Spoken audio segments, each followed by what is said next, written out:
ಅನ್ನದಾನವ ತೊರೆಯದಿರು, ನಾನು ನನ್ನದು ಎನ್ನದಿರು.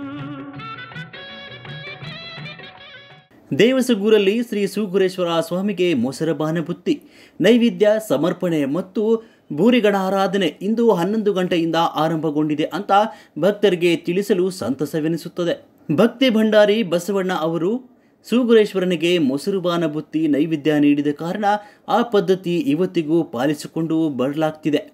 ಪ್ರಸಾದ ಪಡೆದು ಪುನೀತರಾಗಲು ಮತ್ತು ಸಾಗರೋಪಾದಿಯಲ್ಲಿ ಬರುವ ಭಕ್ತ ವೃಂದಕ್ಕೆ ಹೃತ್ಪೂರ್ವಕ ಸ್ವಾಗತ ಕೋರುತ್ತೇವೆ. ದದ್ದಲ್ ಬಸನಗೌಡ ಜನಪ್ರಿಯ ಶಾಸಕರು, ರಾಯಚೂರು ಗ್ರಾಮೀಣ ಕ್ಷೇತ್ರ ಮಲ್ಲಪ್ಪ ದಣಿ, ಸೂಗುರೇಶ್ವರ ದೇವಸ್ಥಾನ ಸಮಿತಿ ಅಧ್ಯಕ್ಷರು, ಮಂದಿರದ ಪ್ರಧಾನ ಅರ್ಚಕರು ಮತ್ತು ಶ್ರೀಮತಿ ಶಶಿಕಲಾ ಭೀಮಾರಾಯ್ ಪ್ರಧಾನ ಕಾರ್ಯದರ್ಶಿಗಳು, ಕೆಪಿಸಿಸಿ ಮಹಿಳಾ ಘಟಕ ರಾಯಚೂರು ಗ್ರಾಮೀಣ ಕ್ಷೇತ್ರ.